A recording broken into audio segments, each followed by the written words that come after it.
Parte 5. O pacote, 5 anos. Uma app de chat e o acordo da UE que terminou sem multa. Uma análise documentada da economia da nuvem. Cada afirmação está vinculada à sua fonte. Não alegamos nenhum crime. O impressionante é que tudo é legal e divulgado. Por anos, se você comprava o pacote Office da Microsoft, o Teams vinha junto, pré-instalado. Difícil de remover. E argumentou um rival, discretamente subsidiado pela coisa que você de fato veio comprar. Esse rival era o Slack e em 2020 ele decidiu transformar sua queixa em algo jurídico, para deixar claro de saída. O que se segue é um arco de 5 anos de uma queixa, uma investigação, uma acusação preliminar e um acordo, não um veredito. O caso terminou sem ninguém ser considerado culpado de violar a lei. Em 22 de julho de 2020, a Slack Technologies apresentou uma queixa de concorrência contra a Microsoft à Comissão Europeia. A Slack acusou a Microsoft de vincular ilegalmente o Teams ao seu pacote Office dominante, forçando sua instalação para milhões, bloqueando sua remoção e ocultando o custo real para clientes corporativos Slack.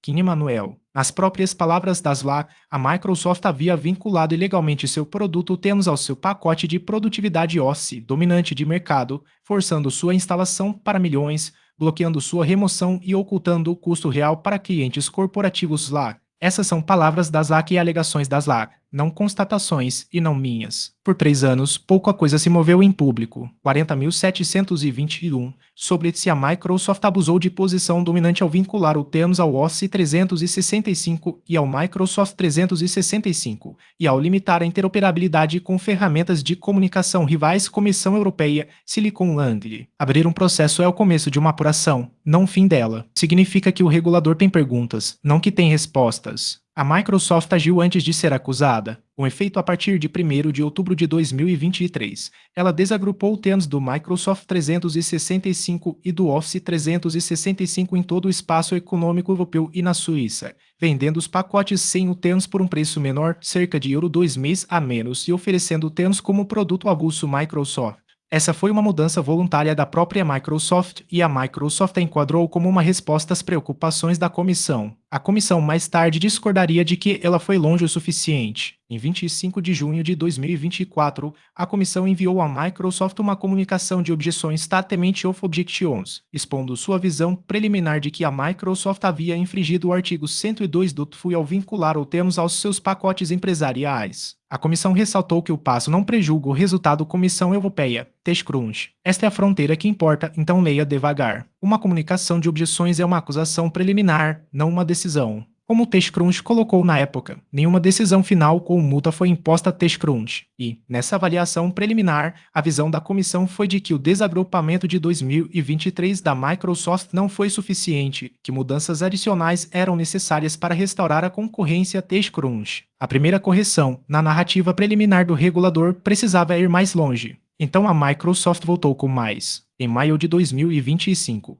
ela propôs compromissos revisados, oferecer os pacotes sem o Teams por um preço sensivelmente menor, dar aos clientes oportunidades recorrentes de trocar, construir interoperabilidade para ferramentas concorrentes e permitir que os clientes exportem seus dados do Teams. A comissão abriu esses compromissos a um teste de mercado Microsoft, Slaughter and My. O enquadramento da Microsoft sobre sua própria oferta foi confiante. Ela disse que os compromissos representam uma resolução clara e completa para as preocupações levantadas por nossos concorrentes Microsoft. Essa é a caracterização da Microsoft sobre sua própria proposta. Em 12 de setembro de 2025, a comissão aceitou os compromissos da Microsoft e os tornou juridicamente vinculantes sob o artigo 9 do Regulamento 1/2003 TechCrunch, Law and Wave. Eis o desfecho jurídico e ele corta para os dois lados. Uma decisão, sob o artigo 9, por concepção, resolve um caso sem qualquer constatação ou admissão de que a Microsoft infringiu a lei da UE e sem multa. Como explicam a Law and Wave, o artigo 9 permite que a comissão torne os compromissos juridicamente vinculantes sem concluir formalmente se houve infração Law and Wave. O que a Microsoft está agora obrigada a fazer é real. Os compromissos vigoram por 7 anos. E as obrigações de interoperabilidade e portabilidade de dados duram 10 anos, supervisionadas por um administrador de monitoramento TechCrunch, Law and Wave. A chefe de concorrência da comissão, Teresa Ribera, disse que a decisão torna vinculantes por 7 anos ou mais os compromissos da Microsoft de pôr fim às suas práticas de vinculação TechCrunch. Então as queixas caíram por terra. Após o teste de mercado, ambas as denunciantes, a Slack de propriedade da Salesforce e a Alphaville, retiraram suas queixas contra a Microsoft CNBC. Uma retirada não é uma admissão de irregularidade por ninguém, é as partes recuando. A Microsoft não tratou isso como uma derrota e, com justiça, o registro jurídico apoia seu enquadramento. A empresa disse estar satisfeita por ter resolvido este assunto e caracterizou seus compromissos como uma resolução clara e completa para as preocupações dos concorrentes Microsoft.